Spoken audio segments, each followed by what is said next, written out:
برادران اسلام،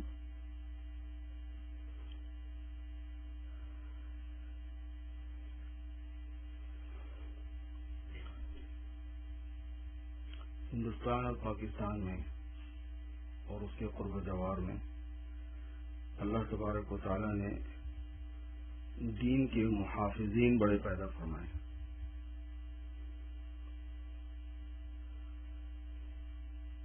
اور دراصل ہندوستان کو، پاکستان کو، جو غیر منقسم ہندوستان تھا، اس کو اللہ تبارک و تعالی نے بغداد کے سقوط کے بعد ہی سے منتخب فرمایا ہوا ہے، دینی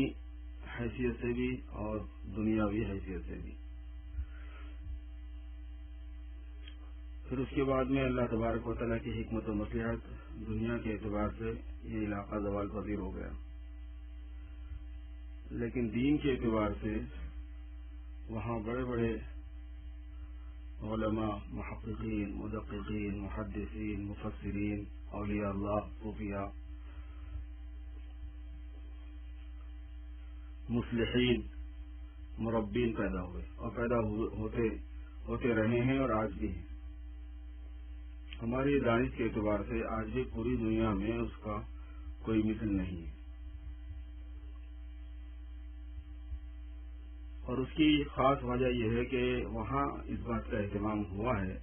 عرصہ دراز سے امت مسلمہ نے کیا ہے کہ دین کی حفاظت کے واسطے جو بنیادی اور اساسی چیز ہے، دینی تعلیم کا اہتمام اور دین کی تربیت کا اہتمام، تعلیم کو انتہائی گہرائی کے ساتھ حاصل کیا جائے، اس کا اہتمام رہا ہے۔ تعلیم حاصل کرنے کے دو راستے ہوتے ہیں، سطحیت سے حاصل کرنا اور گہرائی سے حاصل کرنا، اور پھر دو راستے اور ہوتے ہیں، اصول سے حاصل کرنے۔ نہیں آ رہی آواز تو پیچھے نہیں آ رہی پوری، ان کو کہو کہ کرسی آگے لے آؤ۔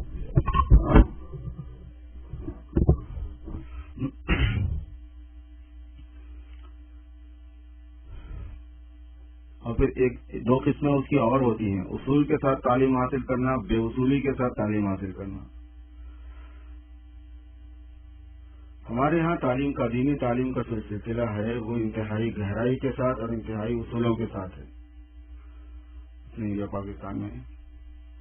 یہی وجہ ہے کہ حدیث کی تحقیق میں، آیت مبارکہ کی تحقیق میں، مسئلے کی تحقیق میں بڑی جان ماری کی جاتی ہے،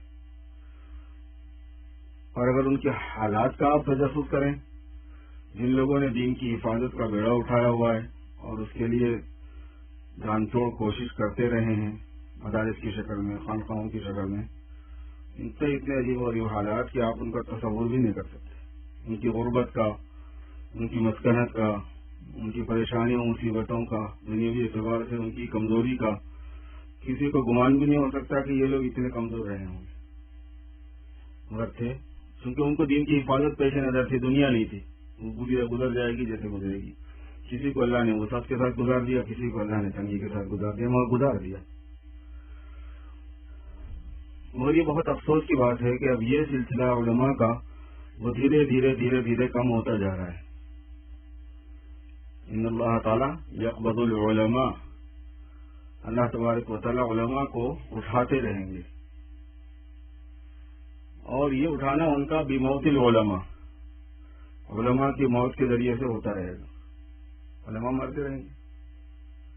اور دھیرے دھیرے جب عالم ختم ہو جائیں گے اور لوگوں کو دلچسپی نہیں رہے گی عالم بنانے سے، تو پھر اتخذ الناس رؤوسا جہالا، عالم باقی نہیں رہے گا تو لوگ جاہلوں کو پھر اپنا سردار بنائیں گے۔ فسئلوا بغیر علم، بغیر علم کے ان سے پوچھا جائے گا، ہے تو علم ہے، ان کے پاس ہے نہیں، سوالات ان سے کیے جائیں گے، کوشچن کیے جائیں گے، فافتوا وہ فتوا دیں گے بغیر علم، بغیر علم کے، فضلوا واضلوا، خود بھی گمراہ ہوں گے اور ساری امت کو گمراہ کریں گے۔ اس لیے حضور پاک صلی اللہ علیہ وسلم نے تنبیہ فرمائی ہے کہ ہر وقت جو ہے وہ علماء کو پیدا ہوتے رہنا چاہیے۔ ظاہر ہے کہ جو کمپنی چلتی رہے گی، جو مال جس کا پروڈکشن ہوتا رہے گا، جو بازار میں آتا رہے گا، اس کے ذریعے سے اس چیز کی حفاظت ہوگی۔ کمپنیاں بند ہو جائیں گی، مال کا نکاسی بھی بند ہو جائے گی، اور اس کے ذریعے سے پھر امت کو، انسانیت کو محرومی ہو جاتی ہے اس چیز سے۔ انہی بڑے لوگوں میں سے جو ہمارے زمانے میں رہے ہیں، کل اتفاق سے 2 بڑے بڑے علماء کی شہادت ہو گئی، اور ایک بہت بڑے عالم دین اور بڑے واعظ حیدرآباد کے انتہائی مقبول مشہور، ان کی بھی وفات ہو گئی۔ حیدرآباد کے جو بزرگ وفات پا گئے وہ مولانا حمید الدین عاقل حسامی ہیں، یہ یہاں بھی آتے رہے ہیں دارالعلوم حیدرآباد کی تعاون کے سلسلے میں، اور پاکستان کے جو بڑے عالم وفات پا گئے وہ مولانا سعید احمد صاحب جلال پوری ہیں، اہل حق کے علماء میں سے بڑے علماء ہیں تھے یہ، اور ان کی وجہ سے بہت حفاظت تھی دین کی، دین اسلام کی اور مسائل کی، احکام کی، قرآن کی، حدیث شریف کی۔ یہ لوگ خدمتگار ہیں، اس کے سچے خدمتگار تھے۔ اللہ تبارک و تعالیٰ ان مرحومین کی مغفرت فرمائے اور ان شہداء کی مغفرت فرمائے، ان کے درجات کو بلند فرمائے۔ یہ عجیب معاملہ ہے، کوئی آدمی اپنی طبعی موت سے وفات پاتا ہے، کسی آدمی کو مارا جاتا ہے، مرتا بہرحال وہ بھی ہے، کسی آدمی کو زلزلہ آ کے کھا جاتا ہے، مرتا بہرحال وہ بھی ہے، کسی آدمی کو کوئی آدمی کسی دھماکے میں اڑ جاتا ہے، مرتا بہرحال وہ بھی ہے، کوئی بیماری سے مرتا ہے، مرتا وہ بھی ہے، کوئی مرڈر ہو کے مرتا ہے، مرتا وہ بھی ہے۔ احادیث مبارکہ میں یہ مضمون آیا ہے کہ العبرۃ بالخواتیم، اعتبار آدمی کا خاتموں کے ساتھ ہے، مرا کس حالت میں ہے یہ بہت امپورٹنٹ ہے، مرا کس حالت میں ہے، جان کس حالت میں گئی، جس کی بڑی اہمیت ہے اسلام میں، آدمی کے انجام کا مدار اسی پر ہے۔ کما تحیون تموتون کما تموتون تبعثون، جیسے زندہ رہو گے ویسے مرو گے، جس حالت میں، اور جس حالت میں مرو گے اس حالت میں اٹھائے جاؤ گے۔ قابل غور بات یہ ہوتی ہے، دین کی خدمت کرتے کرتے کرتے کرتے کرتے آدمی اسی حالت میں مر گیا، اور ایک آدمی سود کھاتے کھاتے، رشوت کھاتے کھاتے کھاتے کھاتے کھاتے اسی حالت میں مر گیا۔ ایک آدمی دین کے لیے کوشش کرتے ہوئے مر گیا، ایک آدمی دین کو بٹانے کی کوشش کرتے ہوئے مر گیا، ایک زندہ کرنے کی کوشش میں مر گیا، ایک مارنے کی کوشش میں مر گیا۔ ایک آدمی دین کی مختلف قسم کی فکروں میں حصہ لیتا رہا ہے، اس کا انتقال ہوا، اور ایک یہ کہ اس کو سوائے بیوی بچوں کے، اور آخر میں جا کے بیوی بچوں کی بھی زیادہ وہ نہیں رہی، بیوی نے بھی ہاتھ دے دیا، بچوں نے بھی ہاتھ دے دیا، اب کیا جا رہا بس اپنا کام، اپنی 2 روٹی کے لیے ایک سیٹ اپ اس نے بنایا ہوا تھا اپنا کمانے کا، اس میں لگا ہوا ہے رات دن، صبح اور شام، صبح ہوتی ہے شام ہوتی ہے، عمر یوں ہی تمام ہوتی ہے، مہینے گزر رہے ہیں، سال گزر رہے ہیں، عشرے گزر رہے ہیں، عمر کا بڑا حصہ گزر جا رہا ہے اسی حالت میں۔ میرے دوستوں، یہ سب کے سب بہرحال ایک ایسی منزل پہ جا رہے ہیں جو اس دنیا میں بہت جلدی ختم ہو جاتی ہے، اور اعتبار خاتمے کا ہے۔ موت جو ہے وہ بڑا واعظ ہوتا ہے۔ حضور پاک صلی اللہ علیہ وسلم نے ارشاد فرمایا کہ میں تمہیں 2 واعظ چھوڑ کے جا رہا ہوں، ایک بولنے والا واعظ اور ایک خاموش واعظ۔ خاموش واعظ، بولنے والا واعظ تو قرآن پاک ہے، اور خاموش واعظ جو ہے وہ موت ہے۔ دعا کی درخواست ہے، خاموش واعظ جو ہے وہ موت ہے۔ تو ان بزرگوں کی موت سے جہاں ہمیں بے انتہا صدمہ ہوا اور ان کے لیے دعا ہے، وہیں بہت عبرت کی چیز بھی ہے یہ کہ اگر یہ سلسلہ چلا اسی طرح سے اور ہمارے پاس بڑے علماء نہیں پیدا ہوئے، ہم نے اس کا اہتمام نہیں کیا، تو پھر کیا ہوگا اس امت مسلمہ میں؟ کون ان کی رہبری کرے گا؟ کون ان کو بتائے گا؟ مولانا عاقل صاحب رحمۃ اللہ علیہ ہو گئے، کل تک دعوت برکات ان تھے اور آج رحمۃ اللہ علیہ ہو گئے بجائے، بڑی ان کی خدمات ہیں ہمارے علاقے میں۔ جلال پوری کی خدمات سے تو آپ لوگ زیادہ واقف ہیں، کیونکہ یوسف صاحب جانوی کے خلفاء میں سے تھے، بڑے ادارے کے ذمہ دار تھے، وہاں پر ماشاءاللہ بڑی دینی خدمات ان کی تھیں، اور ہم لوگ عاقل صاحب کی لائن سے زیادہ واقف ہیں۔ ان کے مدرسے میں 18 سال پڑھایا ہوں، وہاں میں صدر مدرس تھا، دارالعلوم حیدرآباد میں حدیث شریف وغیرہ پڑھاتا تھا، بڑی قریب سے ان کو دیکھنے کا موقع ہے۔ عجیب واعظ تھے، بڑی خدمات ہیں ان کی ہمارے علاقے میں۔ یہ بات بھی آپ لوگوں کو بتا دوں کہ میرا جب حفظ مکمل ہوا تھا تو جو ہماری امامہ بندی ہوئی تھی، پگڑی جو باندھی گئی تھی، تو اس میں وہ بھی تھے، امامے کے پیٹ میں ان کا بھی حصہ ہے۔ ایک مرتبہ میں مدراس گیا ہوا تھا، وہاں ایک عالم ملے، ایک شیخ صاحب مشائخین میں سے ہمارے حیدرآباد کے، تو کہنے لگے مفتی نواز صاحب آپ نے مجھے پہچانا؟ میں نے کہا میں نے نہیں پہچانا۔ تو کہنے لگے میں وہ آدمی ہوں کہ جب آپ حافظ بنے تھے تو آپ کو جو امامہ باندھا گیا تھا اس کے پیٹ میں میرا بھی حصہ تھا۔ وہ کوئی دوسرے صاحب تھے، غلام نبی شاہ وہ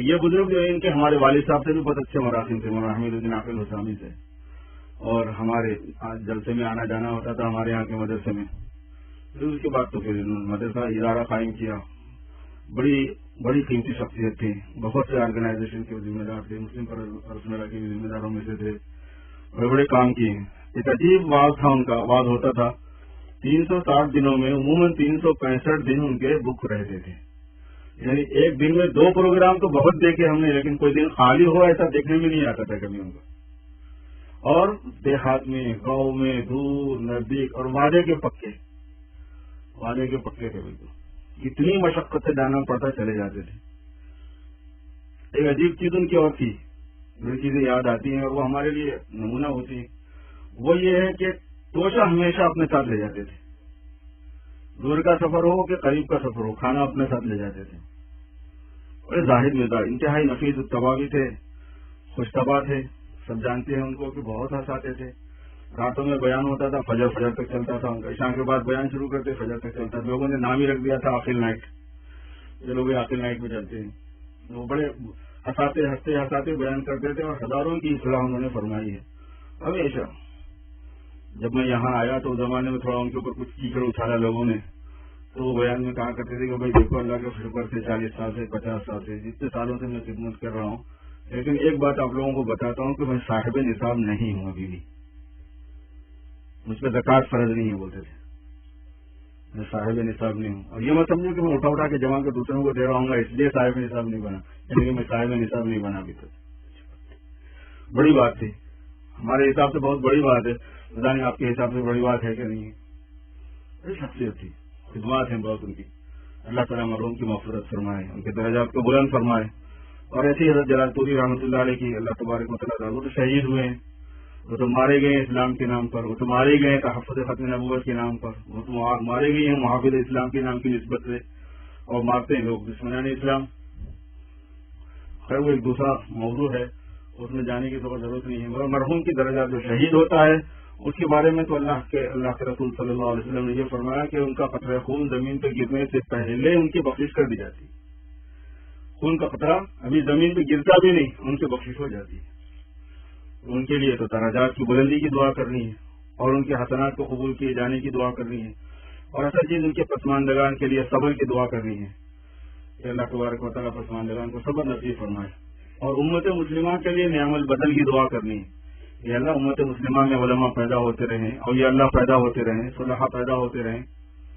مگر ہر دعا جو ہے میرے دوستو وہ کوشش کے ساتھ ہے. آپ جو ہے نا دعا کر رہے ہیں اللہ مجھے نوکری دے دے، نوکری دے دے، اس کے پیچھے ایک کوشش ہے آپ کی، اس کے ساتھ ایک کوشش ہے آپ کی. جہاں پر بھی آپ نے اپلیکیشن نوکری کے لیے دیا ہوگا، ایک ڈگری آپ کے ساتھ ہوگی جو ایک کوشش ہے اس کے ساتھ میں لگی ہوئی. اور جب آپ کا اپلیکیشن منظور ہوگا اس کے ساتھ ایک کوشش لگی ہوئی ہوگی. ہر دعا اس دنیا دارالاسباب میں کوشش کے ساتھ مربوط ہے. اگر آپ یہ کہیں، یہ دعا کریں کہ یا اللہ علماء کرام پیدا فرما دے، یا اللہ اہل اللہ عطا فرما دے، علماء نصیب فرما دے، امت مسلمہ کو صحیح قائد نصیب فرما دے، صحیح لیڈر نصیب فرما دے، تو آپ کو کوشش بھی کرنی پڑتی ہے، محنت بھی کرنی پڑتی ہے، چاہے کسی جگہ سے کریں آپ. اس ملک میں بھی اگر کوشش کریں گے آپ تو ہوگا. اس ملک کی مصیبت یہ ہے کہ یہاں علماء تیار نہیں ہوتے، اور مصیبت بالائے مصیبت یہ ہے کہ علماء تیار کرنے کی فکر امت مسلمہ کو نہیں ہے. اور اس بالائے مصیبت پر ایک مصیبت یہ ہے کہ جن کو فکر ہے ان کا تعاون کرنے والے نہیں ہیں جیسے تعاون چاہیے. جس طرح کا تعاون لوگ کر رہے ہیں ایک انتہائی چھوٹی سطح پر بیچارے اپنی فہم کے اعتبار سے کر رہے ہوتے ہیں، اسی اعتبار سے کام بھی ہو رہے ہیں. اس ملک میں بتاؤ کہاں عالم پیدا ہوتے ہیں، اور کتنا بڑا ملک ہے، اور کتنے بے شمار مسلمان ہیں. آپ یہ سمجھتے ہو کہ انٹرنیٹ پر جو معلومات میسر ہیں، لٹریچر کے اندر جو معلومات میسر ہیں، ویب سائٹ پہ جو معلومات میسر ہیں، ویکینڈ میں جو اسکول چلائے جاتے ہیں، اس میں محدثین و مفسرین پیدا ہو جائیں گے، دین کے قائد پیدا ہو جائیں گے، ایسے علماء پیدا ہو جائیں گے کہ آپ قرآن حدیث کے بارے میں جب جہاں سے جس طرح سے بھی ان سے سوال کریں تو وہ آپ کو جواب دے سکیں. کیونکہ دین کے ایسے محافظ پیدا ہو کے تیار رہنا، ہر وقت اویلیبل ہونا ضروری ہے. فرض ہے امت پر کہ امت مسلمہ میں سے کسی بھی فرد کو جو مسئلہ پیش آئے اس کے بارے میں شرعی رہبری کرنے والا ہو، چاہے وہ وراثت کے ہوں، چاہے وہ طلاق کے ہوں، چاہے وہ نکاح کے ہوں، چاہے وہ زکوٰۃ کے ہوں، چاہے وہ حج کے ہوں، چاہے وہ کاروبار کے ہوں، چاہے وہ خلا طلاق کے ہوں،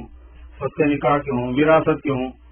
معاملات ہوں، معاشرت ہوں، چاہے وہ حقوق کے لین کے ہوں، ماں باپ کے ہوں، اولاد کے ہوں، میاں بیوی کے ہوں، رشتے داروں کے ہوں، پڑوس کے ہوں، دوست کے ہوں، دشمن کے ہوں،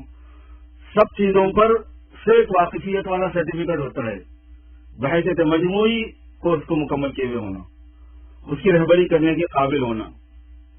وہ تیار رہنا ضروری ہے ہر وقت، کچھ چیزوں کو معلوم رکھ کے رہنا یہ نہیں ہے، یہ تو ہر مسلمان پر فرض ہے کہ ہر مسلمان اپنے دین سے متعلق جو ضروری چیز ہے اس کو معلوم کیا ہوا رہے، یہ تو فرض عین ہے۔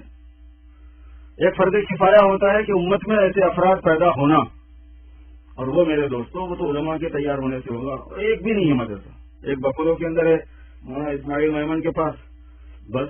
اور دوسرا جو ہے نا وہ خواتین کے ہیں، ہمارے پاس بھی خواتین کو عالم بنایا جا رہا ہے، مردوں کو عالم بنانے کا بھی کوئی سیٹ اپ بھی نہیں۔ تھوڑا بہت مولانا عبداللہ سلیم صاحب کے پاس ہے، وہاں پر بھی زیادہ ایسے ہی ہے، کچھ تھوڑے سے بچے پڑھتے پڑھاتے ہیں، مطلب یہ ہے کہ ایک معتد بھی جس کو بولیں گے بڑا مدرسہ قابل لحاظ ادارہ